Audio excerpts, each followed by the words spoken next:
Mm-hmm. Mm-hmm. Do it.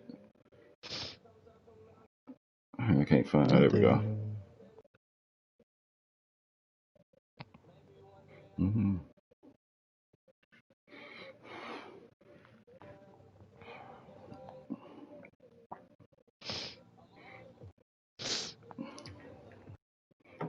All right.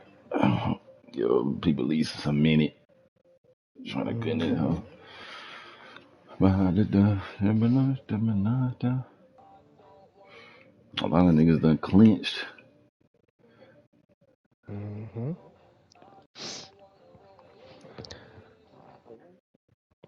Me and my game so big now. Oh, yeah.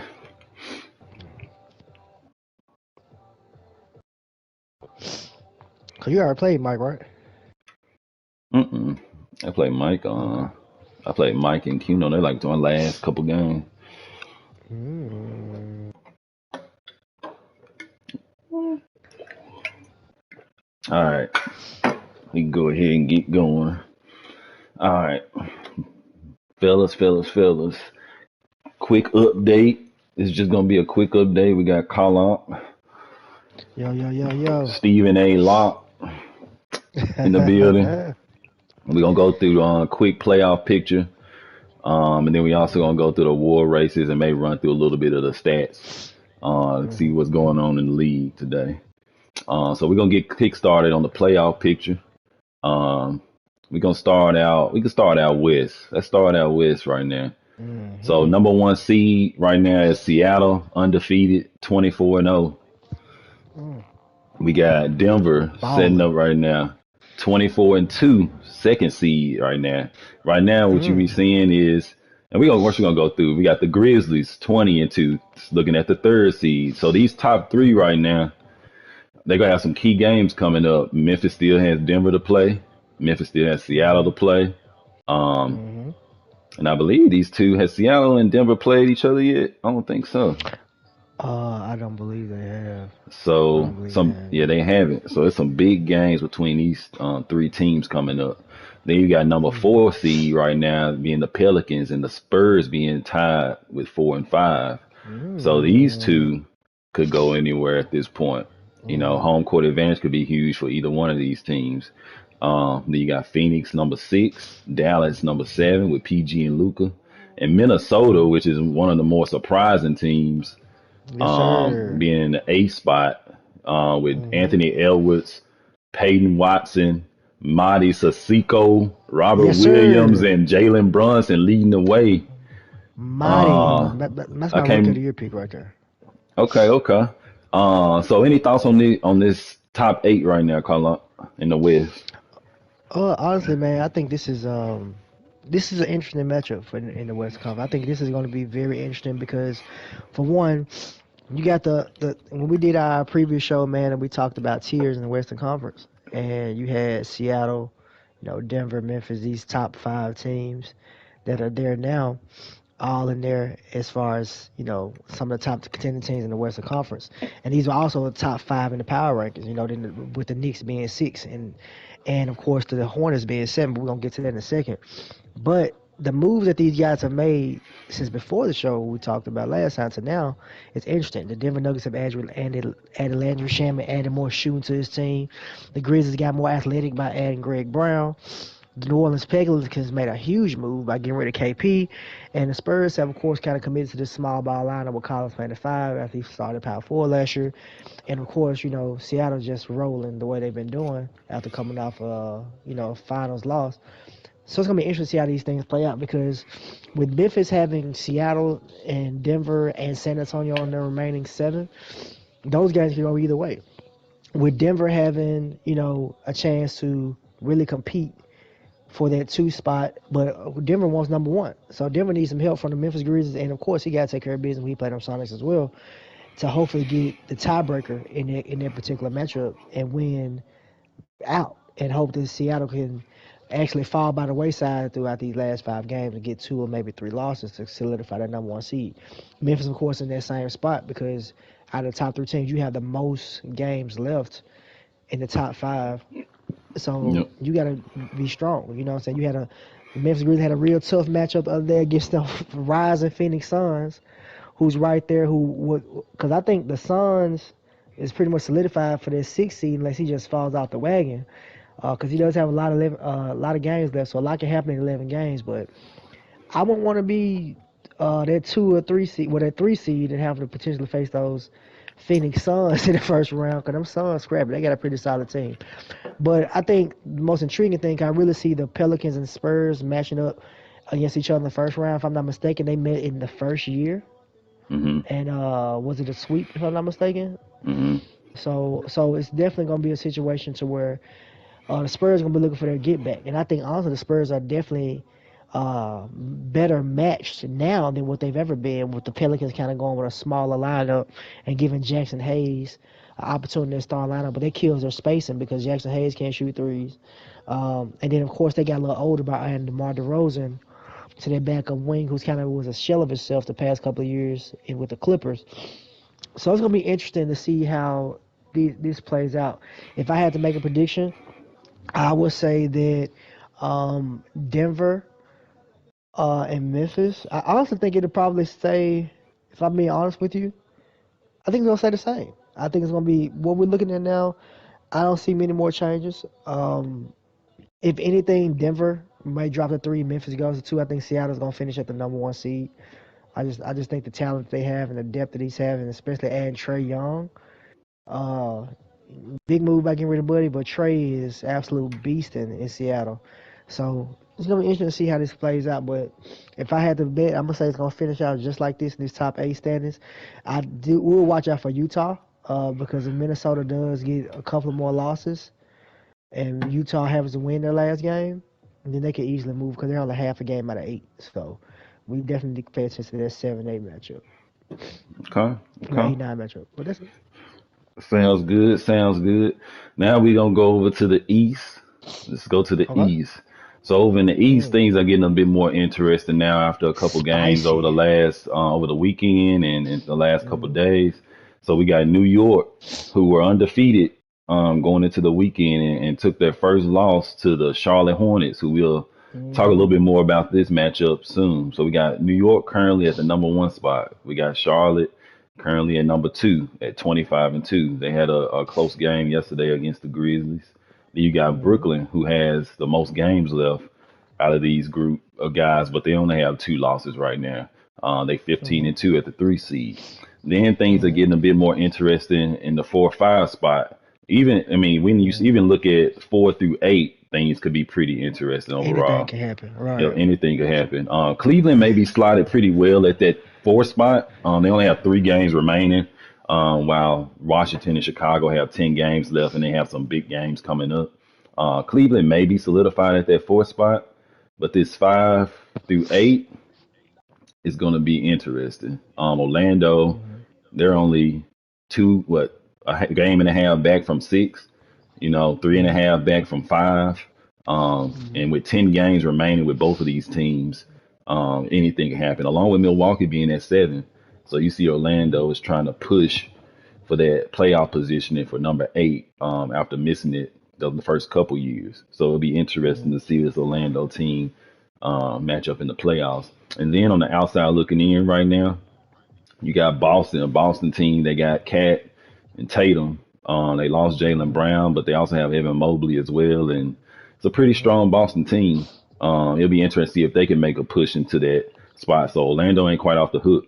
Then you got Atlanta at number 10. That's another team that we talked about earlier with a lot of talent. And they have 9 games left, and they're three mm, games out of the playoff picture.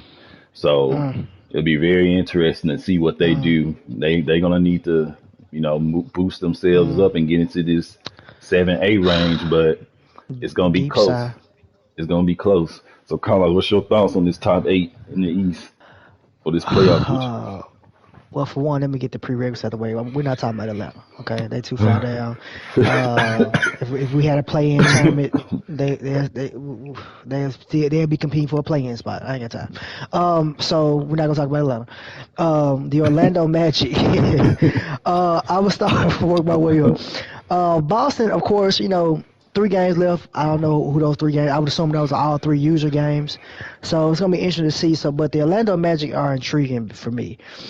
They have improved. They got 9 games left, so they have a lot of opportunity to really make up some ground. Because Chicago is the other team that took a step back. In my opinion, by losing Zach LaVine. Colin Sexton's been balling, but they were much better last year, it seems so far. So they've been kind of struggling a little bit offensively. However, they have vastly improved defensively. They just kind of come up short late in games. So it's going to be interesting to see how those remaining 10 games for the Bulls and those remaining 9 games for the Orlando Magic play out. Personally, if I'm the Orlando Magic, I will be trying my best to catch those Chicago Bulls and try to compete for that 6th seed.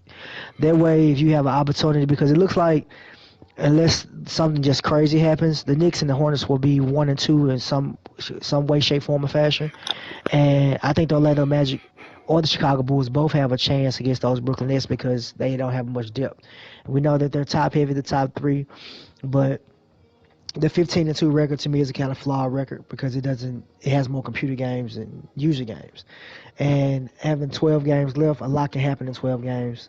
So we'll be curious to see how those Brooklyn Nets fare.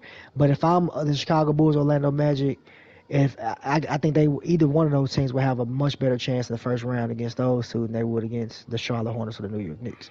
So it's imperative that those guys finish strong, either one, to kind of do that. Because if you fall in that 7 to 8 range, that's gonna be a tough first round. And the So Bulls Magic play each other too. They play each other for mm, the season over with.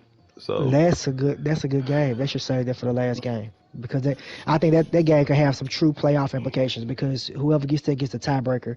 So Orlando Magic got some work to do though. I mean, 4 games under 500 versus the Bulls being 1 game under 500. So they really gonna have to figure some things out. The Wizards, they're just there. I don't know exactly how. I mean, 11-8 is pretty solid. Popovich has honestly turned some things around for them. They have had a great start to their season. They've kind of fell off a little bit over the last few games. Games got a little bit more harder down the stretch. But I do think that their 4-5 matchup is pretty much a done deal between the Cleveland Cavaliers and the Washington Wizards. So that should be a fun matchup in the first round. I mean, I think that could go either way. I'll say my prediction for when we do first round playoff predictions this time next week. But I definitely think that's going to be a fun matchup because both teams made coaching personnel changes and the Cleveland Cavaliers made personnel changes.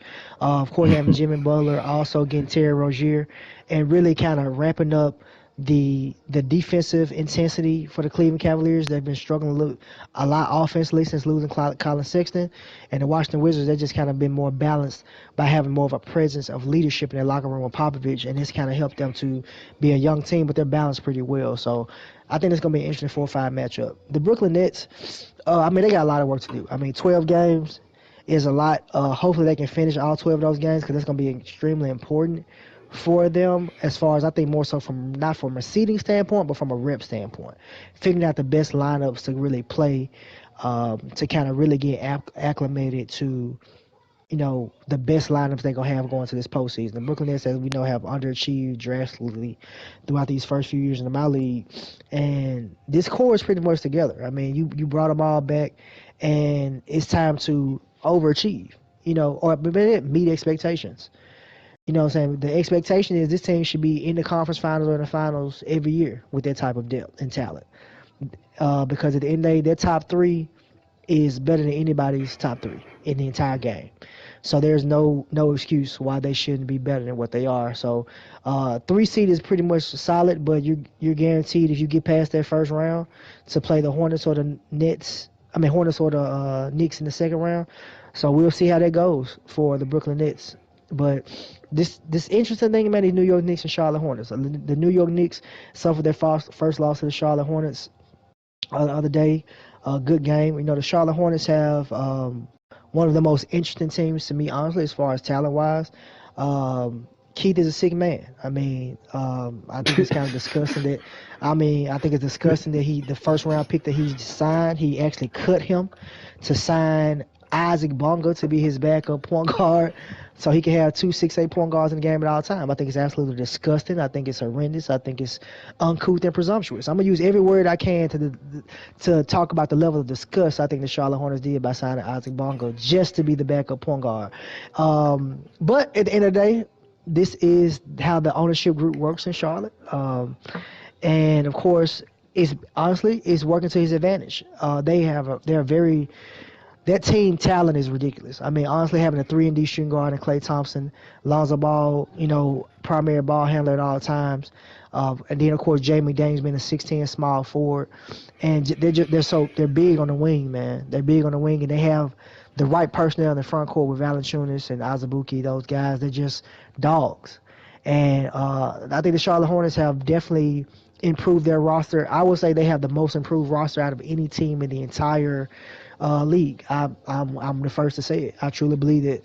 And I mean, I think we had some great acquisitions, but to balance out the depth and style of play, complement, the Charlotte Hornets did that. But they suffered a close loss to the Memphis Grizzlies. Great game, by the way. One of our, I would say, a top 3 game I've watched this season. And they finished strong. They were down 18-4 in the first quarter at one point, and it came all the way back and took the lead late in the fourth. But Ja Morant being Ja Morant sealed that thing. Klay Thompson missed a 3 to win the game. So it's going to be interesting. I think out of his 2 games left, the Charlotte Hornets, they have to play Seattle, if I'm not mistaken, correct? I think so. Sonics, and I don't know what the other game is. I believe they have to play Seattle. No, they already played Seattle. They lost to Seattle by 154 to 57. Oh, my bad. The Seattle was the blowout. My bad. Yeah, that was that was the the blowout. blowout. Sheesh. And of course they lost. So I don't know what these last 2 games, but New York has to play the Seattle SuperSonics and the Brooklyn Nets and the Phoenix Suns.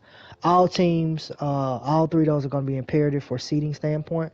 So the Knicks have to take care of business, and the Charlotte Hornets have to take care of business on their remaining 2 games. So it's going to be interesting to see how this 1 and 2 playoff matchups play out in the East, and as well as in the top 3 seeds in the West. So this should be fun. This should be fun. A fun last week of the season.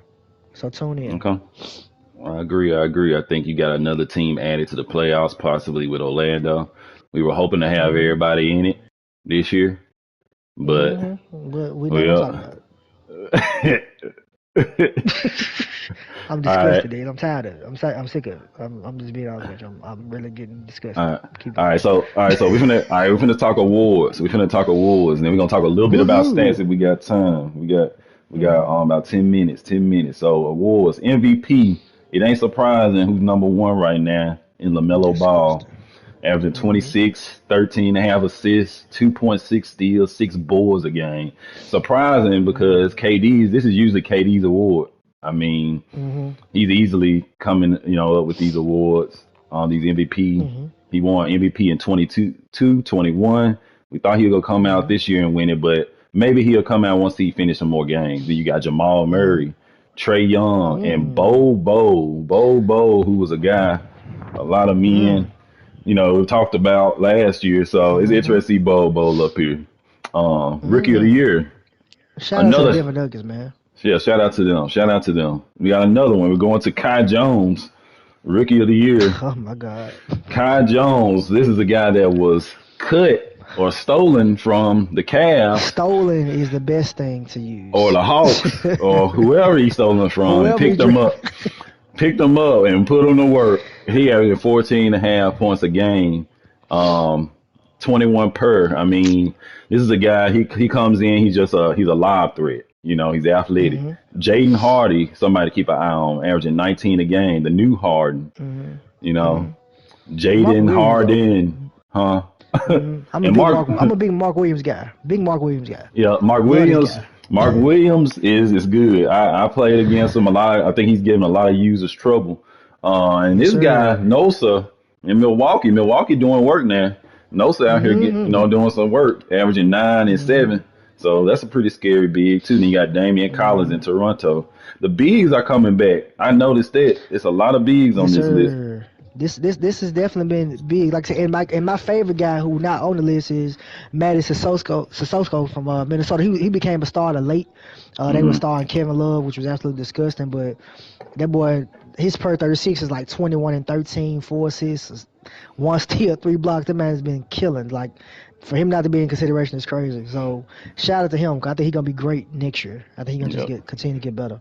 Hopefully he take Collins' spot because right now Collins is averaging 6 and 9. So okay. Yeah, on a bad team. All right, it gets even better. We got the Hornets still dominating the awards. Shit, Kai Jones, sixth man of the year, number one. Kai Jones is coming in rookie of the year candidate, sixth man of the year, and you got LaMelo MVP leading candidate. We already talked a little bit about Kai Jones, but let's talk a little bit about the other candidates. We got Terry Rozier, who's been huge for Cleveland since being acquired from Dallas. He adds a little offensive punch to that team. He averaged 16 and a half and 5 assists on that team. Had some pretty big games too. Another guy I like a lot, Trey Jones out of San Antonio. Reminds me a lot of his brother, but better scoring threat. 11 points per Absolutely. game, 7.5 assists per game. He's leading that second unit. He's Much leading better that shooter second. too. Yes, much better shooter. He's leading that second unit on that San Antonio team. Then you have Brandon Clark from the Grizzlies coming off the bench. He's having a career year, averaging 17 a game and 6 boards. However, he's falling back. He can't compete with Kai Jones at this point. Then you have Matt Thomas. Matt Thomas. Highway robbery. That boy filth. Disgust. He was averaging 21 off the bench, averaging 21 points off the bench. He was key for the New York Knicks last year in their NBA Finals run as well. Carla, you want to kind of go through Defensive Player of the Year? Yeah, man, I got deep boy, man. Shout out to Jonathan Isaac, man. Like I said, the Orlando Magic are definitely getting a little better as far as the defense. I mean, last year he got second team all defense, and for him to be defensive player of the year, he's definitely improved. Playing him in different spots, 3, 4, 5. He's been great. Anthony Davis has had a resurgence. However, the Los Angeles Lakers have not. This is probably the last year we see their team constructed with Damian Lillard, LeBron James, and Anthony Davis. I would expect LeBron to either retire or be signed somewhere else. So it's going to be interesting to see how the Lakers fare on this last couple of years. Ben Simmons, Kawhi, of course, right there, and Murray. The top two guys last year involved between Kawhi and DeJounte Murray now are 4 and 5 this season. But, at the end of the day, I think it's really pretty much balanced. I think the award system is a little flawed, to be honest with you, on this game. But I will say that, it's been honest. I really like Isaac being I think he's more deserving of the award more than anybody else on this list. DeJounte Murray's been solid, amazing for this team. But the San Antonio Spurs are struggling a little bit offensively. And but that doesn't have anything to do with how great DeJounte Murray's been defensively. Ben Simmons has been solid, but the Philadelphia 76ers have been a shell in themselves. They've been absolutely horrible. But, shout out to them. But it's going to be interesting to see how that goes out. Okay, most improved player. I know you got I think you got a team call or something, I heard. But most improved player. Shout out to Bobo, man. Bobo, I gave that boy a hard time last year. Slapped me in the face, called me Susan. I was wrong, okay? Granted, because the ownership of the Denver Nuggets stated that if I had a healthy Bobo in that series against the Memphis Grizzlies, it would have been different. And I gave him hell about it. And he said, okay, hold my beer. And Bobo averaging 27, 10, 2 assists, 1 steal, 2 blocks. He's been killing it. I mean, he's been absolutely killing it. And with efficiency, 71% from the field, 44% from 3. The secret is put him on the line. He on a 68% free throw shooter. But the biggest thing that gets me most excited is Trae Young. Why Trae Young has me most excited is the fact that Trae Young was absolutely disgruntled with his previous organization, the Atlanta Hawks. Underachieved tremendously. Pretty much did a complete 180 and became the Trae Young that we all grow to know and love. Pretty much since he was averaging 24 points, 6 assists, 2 steals, but he was shooting 23% from 3 with the Atlanta Hawks. And with Seattle, it's a small sample size, but he's increased his 3-point percentage to around 34%. But since he's been in Seattle, it's closer to like 42%. which has been absolutely crazy.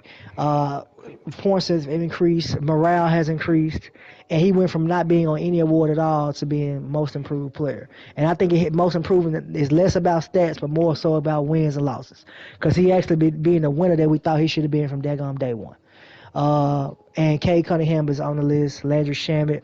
Winning makes a difference in this game. It really does, because Shamet being in Miami and now going to Denver is now a most improved candidate because he's been great with the organization. You know, definitely shooting the ball well, and you know it's been good. Daniel Gafford is pretty much almost a double in his starting role. With the Washington Wizards averaging 10 boards, 2 steals, 2 blocks a game.